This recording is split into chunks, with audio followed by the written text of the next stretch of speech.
Morning to all you ladies and gentlemen. I have the privilege of moderating this next session, which I think is very different from all the retail sessions that you've heard so far.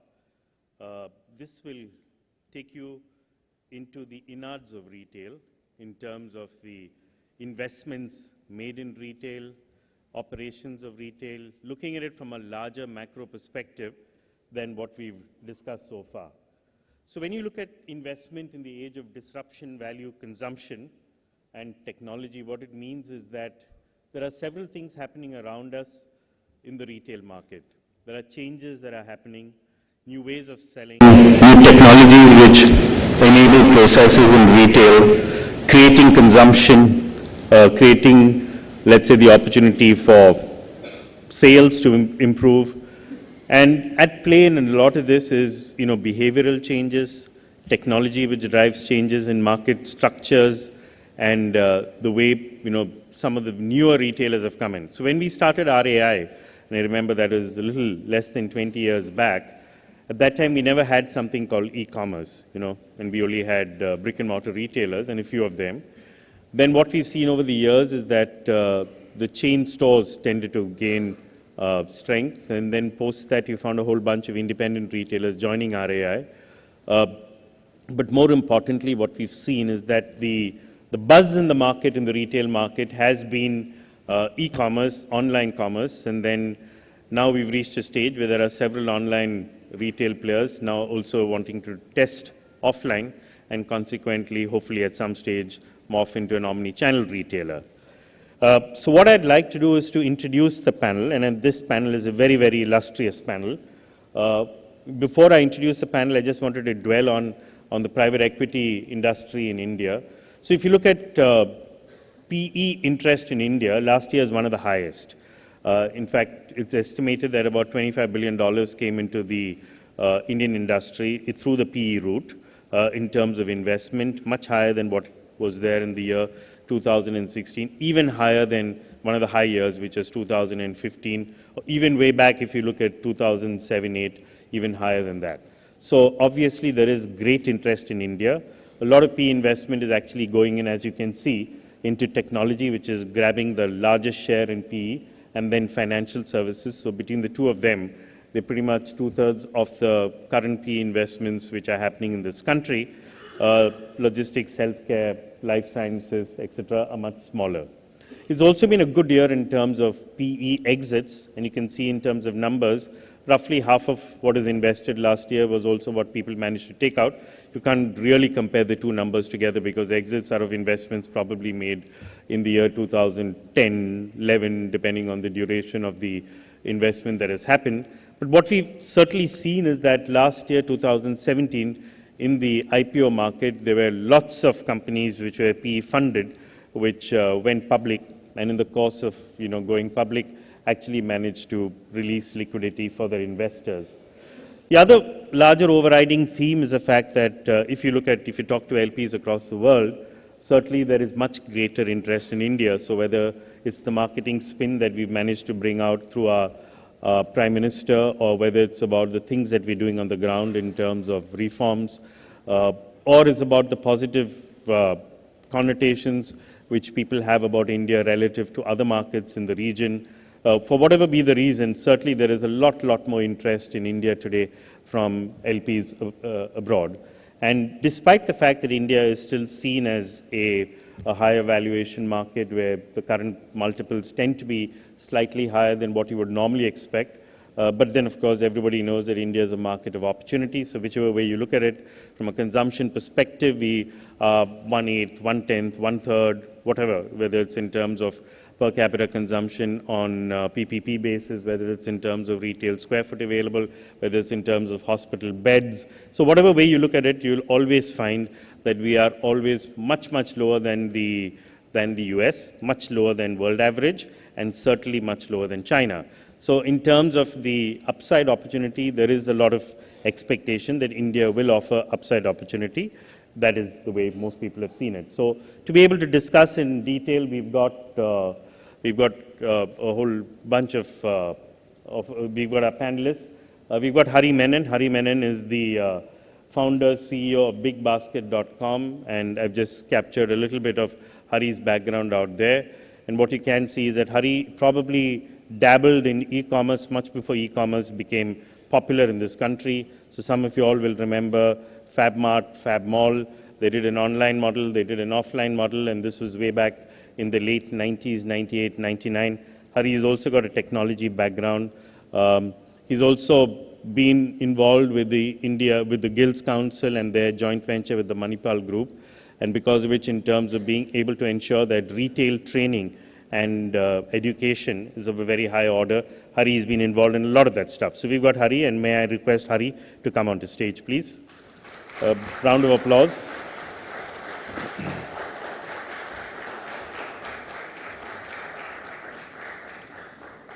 The next panel is Peyush Bansal. Somewhere or the other, the Bansal surname is always stuck with e-commerce, and Peyush is no exception to that. So Peyush is the CEO and the co-founder and the founder of Lenskart, lenskart.com. Peyush also has been dabbling with several e-commerce ventures, post his master's at McGill's or bachelor's at McGill's, and then after that he spent some time with Microsoft in the US.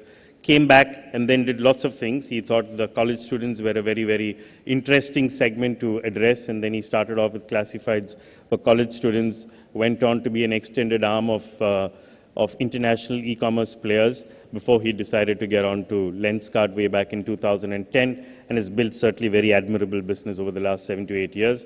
So Peyush, may I invite you also onto stage?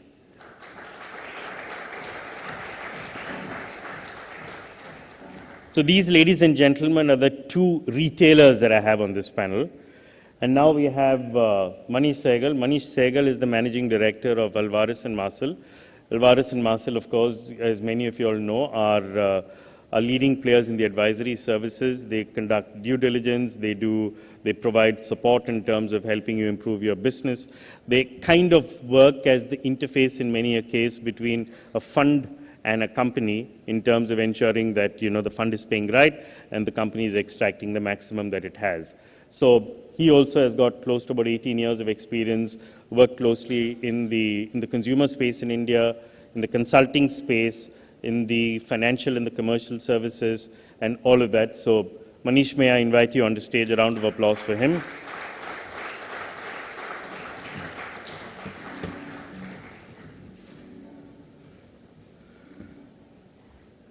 Then we have Sahil Kini, Aspada Investments, a principal with Aspada Investments.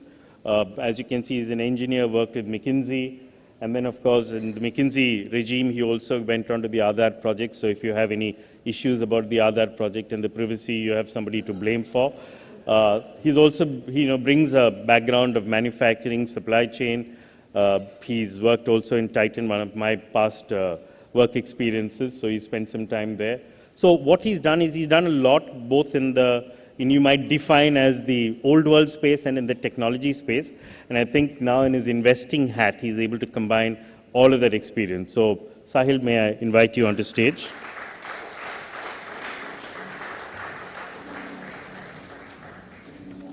And then last but not the least is Sid Talwar. Sid Talwar is often defined as the handsomest private equity player. He's actually somebody with a lot of energy. He does lots. If you meet him privately, you'll be surprised at the fact that, he can bubble with so much of energy. Sid actually founded a company called Evolve. Evolve, as you can see there, started way back in 2001. And then over the years, Sid managed to build it out into a very admirable outfit, brought it across Southeast Asia. And then post that, managed to sell it to, not managed to, sold it to NIIT. Worked with NIIT for a while and then went on. He used to advise and mentor many startups. One of his passions is, of course, giving back to society. Magic Bus is his opportunity to be able to do so. And now is a partner with Lightbox, and Sid also, kind of forays into other things. So he's also started a restaurant recently in Delhi, which is the Hungry Monkey. So Sid wears many hats, as you can see, and he's always interested in doing new things. So Sid, may I invite you onto stage?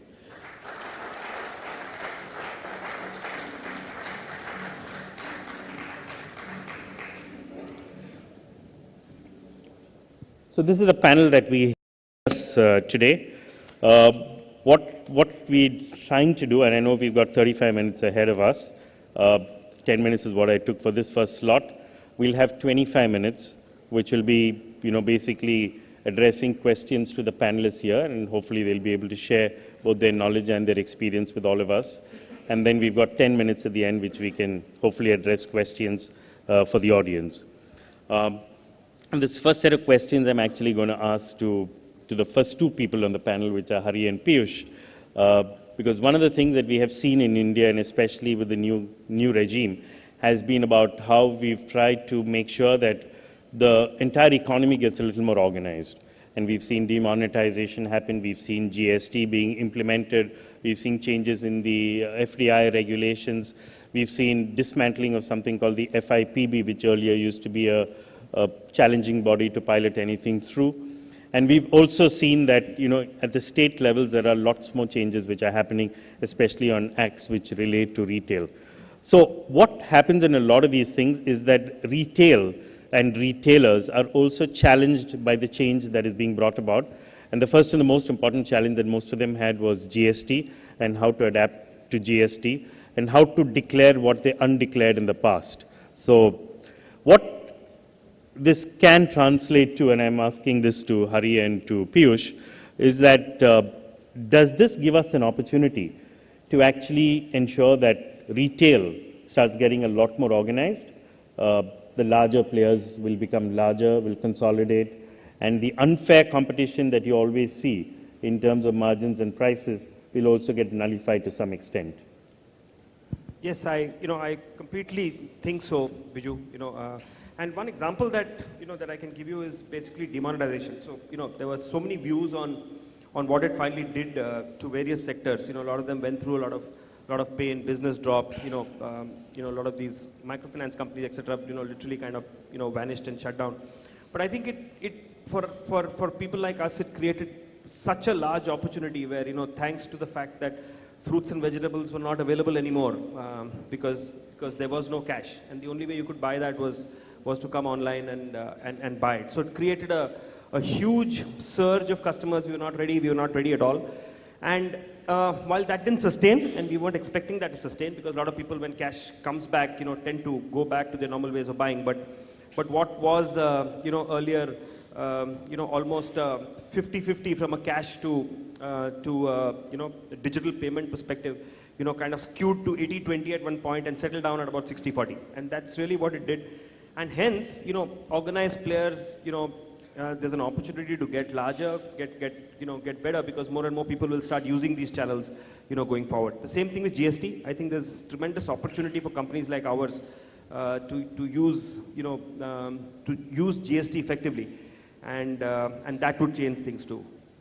Yeah. So just to add to what you mentioned in GST, in fact, in a recent discussion with a lot of FMCG companies, one of the points that they had raised was that, the wholesale is a large channel for FMCG. And what they are seeing certainly is that the wholesale channel is declining. And certainly over the next 4 to 5 years, they expect that the wholesale channel will actually decline to a much smaller number than what it is today, and get replaced by what they all define as the B2B business of the market. So the likes of a Reliance market or a Metro and similar such models are what are going to be replacing the wholesale channel. So I think it kind of endorses what you mentioned, Hari. Peyush? Yeah, I think overall the organized retail has been growing, but it fuels. I don't necessarily think that the big will become the bigger. I think there are a lot more retailers that are getting organized. In my view, all the local retailers who have never been organized, who have never transacted digitally, who have always used the back routes for imports, etc., and have not necessarily paid the full cost, in the short term at least. I think that to me seems like a lot is getting organized. The consumer is a lot more. I'll tell you examples from my way. People were not used to paying 100% advance. People were always used to getting discounts, etc. And the customs, the whole channel of imports has always been undercut, under-invoiced, and there's a lot of that which I think has diminished. The wholesale business, I think particularly like you mentioned, Bijou, is under, the biggest threat, I think, because there's a lot of direct to consumer that is happening. Lenskart is an example, but I see even younger retailers, right?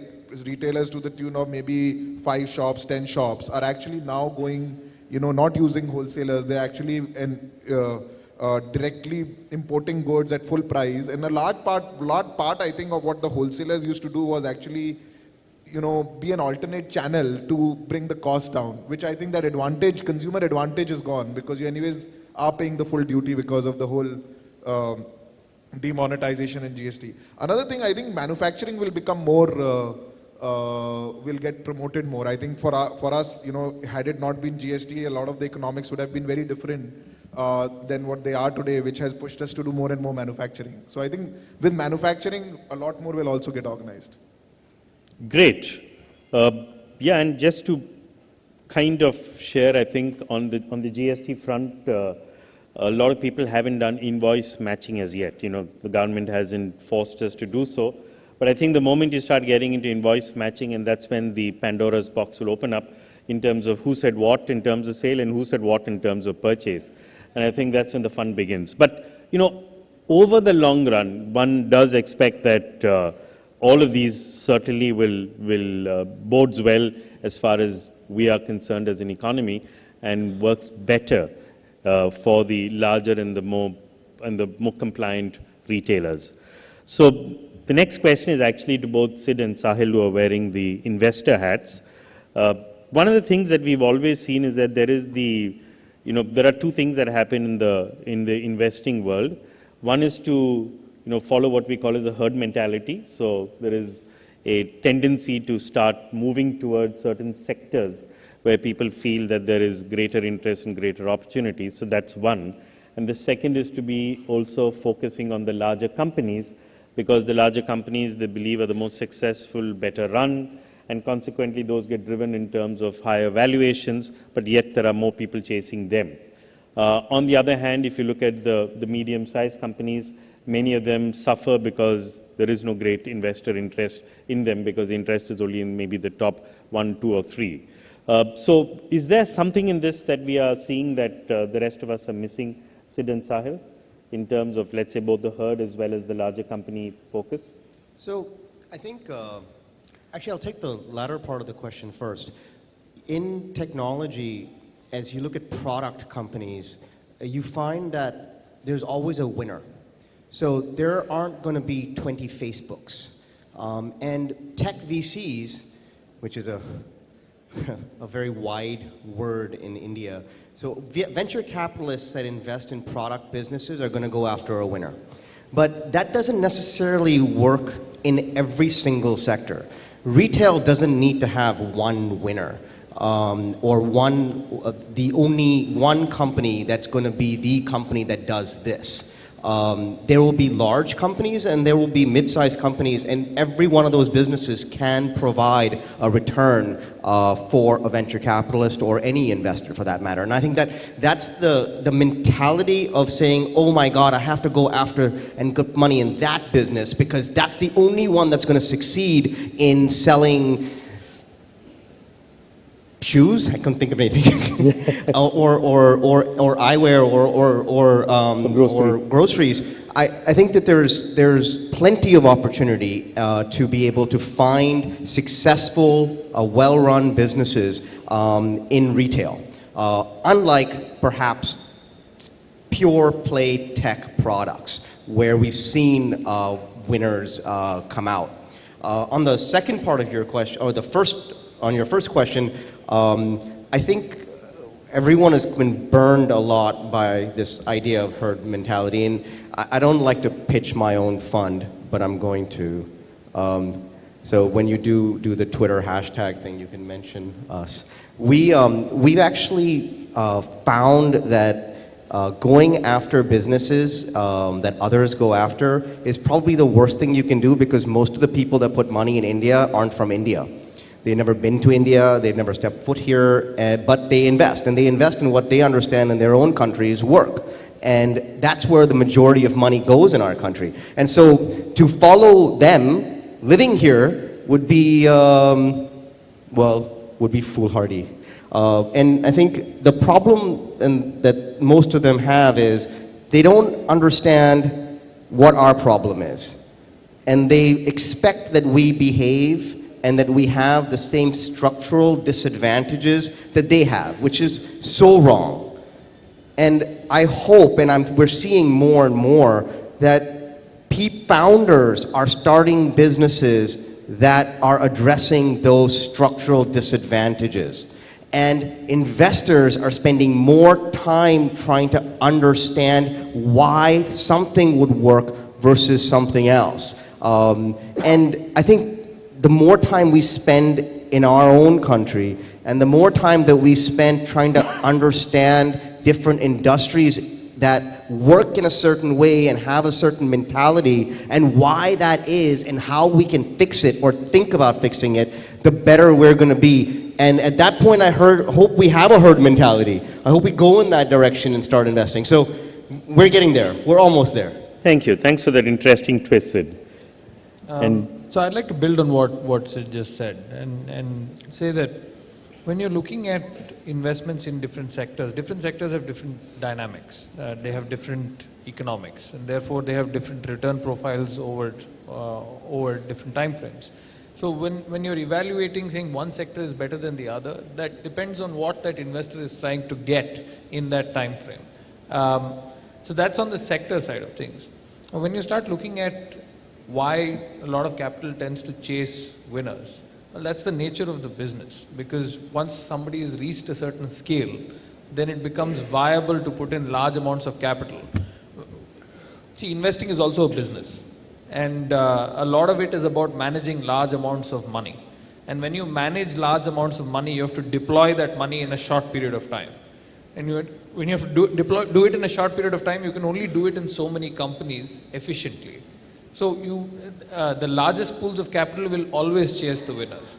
But when you're talking about earlier stage funds, that's where the real opportunity is to kind of go after interesting niches, where the opportunity might not be clear just as yet, but will probably emerge over a 5 to 7 year horizon. And one of the things that, speaking of a 5 to 7 year horizon, that I think is not talked about enough is the fact that our economy is changing, and more people are essentially coming online, becoming richer slowly over time. Our GDP per capita right now is what? $1,800. It's close to a lakh per person, right? Over the next 7 or 8 years, we can expect it to double, probably, maybe a little bit more than double, reach 4,000. China was at $4,000 per capita in around 2008, and that's when Alibaba and all these companies really took off. And so we have to kind of take into context our people and our markets, like he said, but with a very specific understanding that our market is very, very different. In the sense, we have 29 languages that are spoken by at least 1 million people. And so the paradigm of just putting everything online might not work in the way it has worked in other countries. We'll have to contextualize and localize that problem for India. And I'm still not seeing enough entrepreneurs, at least in the tech world, do that. The offline retailers, and I come from a family business. We have a paint manufacturing company, and we also have a retail shop. We have a paint shop that's been running for 50 years, right? And the kind of business that my father did over the counter with his customers, and he speaks 7 languages, and everybody he speaks to in different languages, right? Somebody comes from Kerala, he'll be speaking to them in Malayalam. That local touch that is there is still not kind of being found in the larger businesses that we find, at least in the tech world. But in the next 5 to 7 years, the real winners will be those that know that local context and can milk it to grow their business. Great. Sahil, you also do a lot in what we might define as the social and the impact space, where you look at several investments from a slightly different lens than what maybe Sid might look at. So is there something there that we need to know? Yeah. So we look at, as a fund, we look at businesses that serve the needs of people who have a household income between 2 and 10 lakh rupees per annum. And that's 50 crore people. One of the things that we forget when we sit in these rooms and wear these clothes is that we are a very, very, very poor country, still, right? And that $1,800 that we talk about, most people, if you earn more than 15 lakh rupees in your household, two people, your household is 5 people, right? 2 people are typically earning. Between those two earners, if your household income is more than 15 lakh rupees, you're in the 1%. You're not middle class. You're not upper middle class. You're not lower middle class. You're in the 1%. Right? That's how poor India is. And that's the reality of it. If you want to kind of penetrate further down into large markets that are actually existing, you need to think about models completely differently than what has worked in the US or what has worked in China. Not just because we're poorer, but because we're so different from each other. Right? I mean, when I grew up in Mangalore. There are 5 languages spoken in Mangalore. Right? Konkani, Tulu, Malayalam, Kannada, Hindi, English, all of this is spoken and everyone is different. And their aspirations are different. When you move from one city to another, I always feel like I'm traveling like a budget version of Europe. Right? Because the weather changes, the food changes, the people change, everything changes, the language changes. To actually build for India, to build for Bharat, so to speak, the level of contextualization and the level of kind of service that we'll have to do to go past the top 5 crore people that you're selling to is, I don't think anyone's ever even scratched the surface. Yeah. So Manish, this is, since you have one foot on the investor side and one foot on the investee side, and what you're normally seeing is that, there are a few investments, there are a few target companies which a lot of investors are looking at chasing. On the other hand, if you were to really look at investment and looking at it from a value creation perspective, is there an opportunity for even looking at companies which are not so well off, in the sense that you might call them poor performing as opposed to, high performing, assets which might be distressed as opposed to being available, off the shelf, but these are distressed and because of which there's an opportunity in being able to get in and turn them around. I think Vishal Retail and today's news is, a good example of that. So Bijou, I think, and I'm sure my investor friends sitting here will agree with me. If you actually look at the delivered IRRs across any type of investing philosophy that you may have had globally, I think the best returns investors have got are really when they've gone after companies that were actually struggling, or I'm not saying distress in the sense that these companies were dead. I'm saying companies that really needed very significant intervention, and both from the point of view of entry, you actually had a certain value associated with when you entered, because the company was really not doing that well, and then you actually had to do a lot of hard work of turning around the company, which actually meant in many of these cases, whether you worked with the team or you sort of rolled up your sleeves and did the hard work. I mean, you talked about this example of this retail chain. In fact, I personally had an opportunity to spend about 10 months in this company along with the investor. And clearly, I think this style of investing is still not very prevalent in India, because obviously investors have typically they've been happier getting into good companies, paying great valuation, backing the promoters, and then taking a back seat.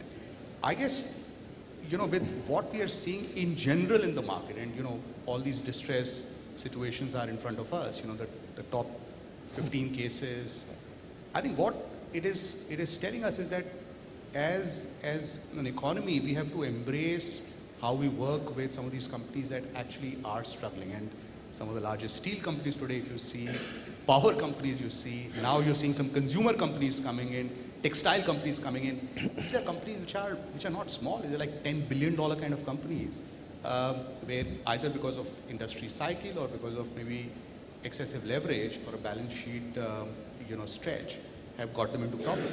And these are representing great value buys. You're literally buying them at like $20, 20 cents to $1. And if you really have capability to sort of turn them around, these really represent as great opportunities. So that's point number one. Second, I'll kind of just take on what Sid said. I think what I have seen, and again, I've sort of done a lot of work with more the bigger PEs, and therefore, when I look at it from their perspective, I think one philosophy we've always followed is that, you know, if you look at retail or most of the businesses around, not one company in a country like India can ever solve all the problems, right? I think this whole thinking that you have to go after the top 2 companies or the winners, actually, if you look at modern retail itself, or you look at pharmaceutical, look at any industry, agri, I mean, food processing, there are at least 10 to 15 very well performing companies out there, and still, all put together, this community here is not even addressing 10% of retail of this country. This whole organized retail that we are talking about is less than 10% or very close to 10%. And how many companies have still been successful and got built? So clearly, I believe there is opportunity to even look at some of the you know, the mid-size or the guys who are not the largest and the leading companies. Another thesis which seems to be coming out now is the fact that you have what you might call as either neglected or languishing companies, you know, where the companies become much larger. It's got a business which used to be preeminent at one point of time, but then obviously when the rest of the business grew larger, this, you know, got neglected. And in some cases, because of generational changes, what you've also seen is that companies have kind of languished and, you know, all left behind. Do you see opportunities in that? For me? Yeah? Yeah, absolutely. So I think one of the things that I'm seeing, at least in sectors that I would say, quote unquote, not that exciting for the next generation. I can talk about, you know, you spoke about $1.5 billion going in logistics kind of sectors, or, you know, the things that have relatively less technology or the new age thinking. I think clearly I've seen the next generation possibly is trying to do something different. And therefore, there is actually a transition challenge in some of these businesses, and therefore creating a great opportunity for somebody to sort of look at these as opportunities. In fact, as we speak, this is the last 6 months, I mean, India has seen one of the largest pipeline or buyout deals of not small businesses, but reasonably good businesses. Again, in some cases, some of these deals have come in because the group wants to save otherwise, you know, some issues that they're having, and some of them are actually putting crown jewel businesses out. The Crompton Greaves is a great example if you look at what as a family they did. But again, you know, this is presenting as a nice challenge where, you know, you have possibly companies trying to, or families trying to focus on a few things, or in some cases the new generation wants to do something else. And these businesses would need a little bit of an active management support. And that is really the new style of investing that possibly I've seen lacking to some extent. I don't know, you guys may have some views on that. Would you like to add to that, Sid? So I think when you look at distressed, for example, I think the problem is not that the opportunity doesn't exist. I don't think the investor mindset is there yet. I think it's very, very difficult to understand how to value these businesses and also be able to evaluate these businesses. That will change. I think the number of people now that Blackstone and KKR and all these others are bringing in that do this for a living somewhere else and bringing into the country, that's different. But a lot of the homegrown guys, I don't think we you know, wherever you are in private equity, you have to have a very different mindset. And you have to kind of understand how to evaluate the level of distress and the payback period that comes with it. So I think that's part of it. And then I think the thing with family businesses, quite honestly, is generations change, but the structure of the businesses are complex.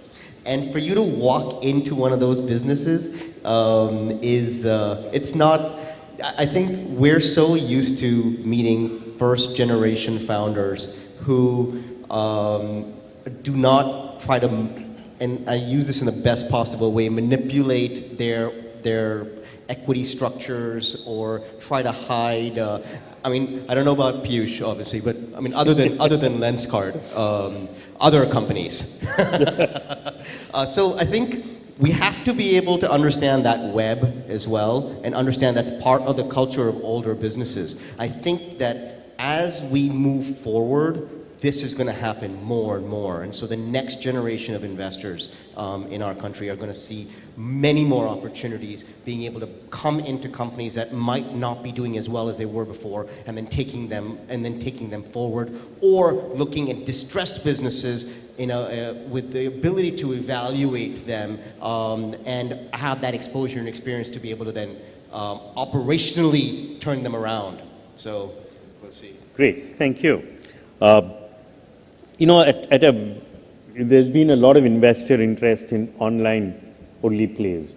So e-commerce companies, promising to solve a problem. But what we've also seen is that over time, many of these e-commerce-only companies have also realized that, they kind of hit a ceiling at some stage, and the next wave of growth comes actually from being offline. On the other hand, when you look at offline-only companies, the quantum of investor interest in offline-only companies also tends to be lower. So when you're looking at it from a market perspective in terms of the opportunity, one from an investor perspective and the other from a consumer perspective for the companies themselves. So where do you see the world going ahead? Do you see it online largely? Do you see it offline largely? Do you see a combination of the two? In the grocery business, for example, it's largely been mostly offline, and then we've got only a very few online players. And in most of the other businesses, if you look at it, the online penetration is at the most maybe about 20-25% in some categories. So where do you all see the market, both from where the market's going and where the investment opportunities go? And to that extent, I think the question's open to all. Yeah, I think my feel is that I think you'll have both, the omni-channel as well as pure play playing out. It depends on the segment or on the product that you're doing. Peyush clearly, I was talking to him actually on the way while we were coming down. Clearly sees an opportunity, where it clearly works both ways. As far as grocery is concerned, we are very clear about the fact that I think it's going to be a pure play, largely, and I think there's a tremendous opportunity to build that. It's going to take a little time, because moving people from the physical world to online is a question of change of habits and things like that, and it's happening. And I think at 8-9 million customers who are right now transacting grocery online is something that we didn't think will happen in 4-5 years. It's also a question of the fact that we deal with large basket sizes, so you need to have larger control on managing that business in terms of inventory and stuff that you hold. So that play becomes a little more challenging when you have to deal in an omni-channel kind of situation. You also need to track inventories of across 20-30,000 products, and technology needs a larger play there. So I think my belief is that you will see both playing out, and you will see physical players going online. You will see online players also adding physical. But it'll work sector by sector. The needs will vary, and I think you'll see both of them panning out. Great. Sid, do you want to add to that? Okay. Yes, I do. I don't think we should look at this as online and offline. I think what's happening in India is that we're becoming more consumer-centric in a country that has never been consumer-centric in its entire history. Everything has been given and said you have to take it because you have very little choice, and we will make what we want to make, and now you will buy it. And now we're slowly moving into a customer preference market. We were looking at the number of potato chips that were available in India 10 years ago, which is not even, this is the same generation. And you had 3 choices of potato chips. Today you have 500 choices. You choose who's going to succeed. And because you're online, I now don't have the distribution challenge. FMCGs I've been saying this, I hope, don't take this the wrong way. FMCGs, international, global FMCGs are making fools of us for so long, and that's going to come to an end thanks to a combination of entrepreneurs and investors ready to invest in these businesses. You don't need a large marketing campaign and distribution channel to win. You're not. It's going to be a level playing field, and that's what's going to change our country. Whether you're online or offline, it's going to be based on what your consumer wants. If you're buying, I agree with Hari, if you're buying fruits and vegetables, I don't need, my experience is that much greater if I'm online. My transaction is that much easier. But there are certain parts of the ecosystem where I want a face-to-face transaction. I want that ability to be able to communicate with someone as a consumer, whether that's, and I don't know very much about Lenskart, but I assume that that's something that my consumer, when I'm buying a pair of glasses, it's not like I'm buying a tomato. Or if I'm going to buy jewelry, it's not like I'm buying a pair of sunglasses. So as I go forward, I will want more, and companies will start providing it, because as a consumer, I'm going to choose who I work with based on their ability to service my needs, not the other way around. And that means us changing our mentality too. And we're half the problem. The other half is the retailer. As a consumer, we're one half, and we're going to change and they're going to change. So, Sahil, you wanted to just add something? I just want to add excuse me, one thing. Online is a channel. Right? And particularly if you're a large company, you start seeing it as a channel. You say online is a channel, I have my usual kind of wholesaler, retailer kind of channel. I think one of the things that will end up happening as technology kind of penetrates deeper and more startups come up, is that the option of seeing online as a channel will start making itself evident to smaller and smaller retailers. Right? And I'll give you an example. One of the, yes, this seems self-serving, but it's relevant. One of my portfolio companies is a company called Dunzo, right? And they provide hyperlocal concierge services. So they'll pick up and drop, you leave your charger at home, they'll come and give it to you. But if you want to also buy something, for example, I recently became a father. So we started getting very worried about mosquitoes in the house. We had run out of good night, right? And this is what, at 10 p.m., 11 p.m. at night. Mosquitoes are kind of going about. I raised a task to get goodnight refills because I already had the element. Some guy went to this shop and bought it. And these shops are now kind of partnered with Dunzo. They get a cut for this, and it's become a channel for them, right? And this is a sale that they would have never have completed, or I would have had to go through a lot more pain to complete that sale. So you see that kind of decentralization of channel access being a very important aspect of online and offline kind of merging together. Great. Thank you. Peyush, I'll come back, but I think I'll just open it to the audience because we're running a little tight on time. Any questions in the audience? Raise your hand, pick up the mic, introduce yourself, and ask the question specifically to somebody or generally to the panel. Can we have the mics, please? There's a lady in front.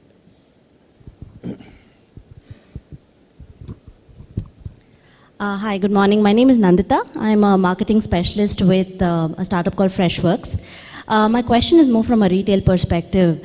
Today, when we talk about value creation for consumers, we're also talking a lot about the experience we provide them, mostly in stores.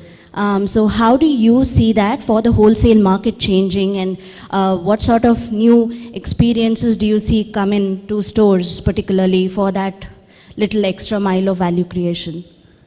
Anybody specific you want to ask a question to? No, I think anybody from the panel, if anybody you can. Specific on the panel want to answer that? Peyush, you want to? Because you got stores. Yeah, I think overall, like Sid mentioned, I think at the end of the day, what India is moving towards is a consumer delight country. And I think going back to the question of online, offline, I think at the end of the day, you have to differentiate yourself in a lot many ways. And I think experience is one of those areas. Ways to, if I understand you correctly, you're asking what are the ways to differentiate? See, honestly, just getting the basics right is a big differentiation today in India. And examples of this are many, and I think if you look at category after category, I mean, no offense to the large retailers or even mid-sized retailers like us, we haven't really cracked the code of just getting the basics right. If you go to Europe or UK or US right now, we are far behind, I think, as far as retail experiences are concerned. And I think it has to do with the people, how they feel, how celebrated retail is at the ground level. It goes with the fact of processes, systems, technology. So I think that itself is a big differentiation. I think, but I think 5 years later or a decade later, probably you would look for more differentiations. But you know, for Indigo today, getting on time is a big differentiation, right? But it's as basic as that, right? For Lenskart, it would be just getting your specs right, delivered it on time, and making sure that they're there to the quality is a big differentiation. As far as online is concerned, I think, to be honest, I think, again, it goes back to the basics, right? I don't think price is a differentiation anymore. It's not going to be. And everybody's fighting for that little bit of faster and faster delivery, and that, but I think people need to look for higher differentiations. I think the way I look at it is that, you know, you have to innovate at every stage. And what is, so today you have to get the basics right. A year later, when everybody's getting the, you know, I'll give you a simple example. When Starbucks came into India, and I remember going to coffee shops, greeting was not a normal thing, right? But Starbucks came and the guy used to shout from the counter, "Good evening, Peyush, good evening, sir." Today you go to any coffee shop, right? Everybody's shouting. So that's not a differentiation anymore, right? Even the retailers for the last 20 years who could not make their people greet well are today greeting, because that has become the benchmark. So I think you need to continue to find newer ways. Technology is a great way. You have to figure out, you know, Snapple used to write a quote at the back of the cap to differentiate. I think, so it's an ever-evolving journey. There's no static answer to this. You have to see what the consumer expects from you and can you deliver beyond that expectation. Yeah. Thanks. Thank you. We have a question there. Great answer.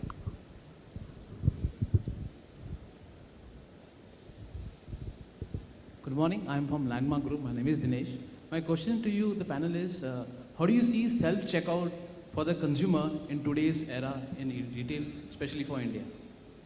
When we have a big retailers coming up, like putting all products together in one portfolio, so where do you see the self-checkout as a value creation for the consumers? You mean self-checkout without 3 security people at the end when you're leaving the store? Right. Okay. So where do you see a lot of shrinkage and full-fledged? It's, I think, going to be a reality very soon. You know, I think China has moved much faster than, you know, what US has tried to do. Amazon Go was, I think, slow at it. China has got already 14 of them, you know, large stores, you know, which Alibaba has put together, you know, and the brand name called Huma. You will see them happening very fast. I know the fact that, you know, there's work going on, you know, amongst a lot of people to put that together. But it's very doable. It's I think, a technology that you can actually bring in place, you know, thanks to digital payments also having picked up, you know, so well, you know, with Paytm and all the wallets in place. I think you will very soon start seeing, you know, models that, you know, that will come up, and that's going to be the reality going forward. Great. Thank you so much. Any other question? Sunil? So we got one here right in the front from Nuts and Spices. Yeah, I'm Sunil Sanklecha from Nuts and Spices, Chennai. See, I slightly differ here actually, because see, India has been driven by, it's never driven by the system. You just go to any of these signals. Sunil, I might have to add that you have to ask a question. Yeah. Okay. Yeah, okay. Okay. I just wanted to differ here, so, because India is still a system. It's not a system-driven country yet. I think it will take a lot of time, another 10, 15 years down to go for. So I think that's what Peyush kind of alluded to when he said that, you know, we've got to get the basics right, because unfortunately we still are in a situation where every employee thinks that this is the way to do it rather than what the company thinks the way to do it. So it's a reality of life. So good. I think we've kind of just about managed to catch up with time. So thank you very much. Thank you to my fellow panelists for this wonderful contribution that you all have made today. And thank you to the audience for the patient listening. Thank you.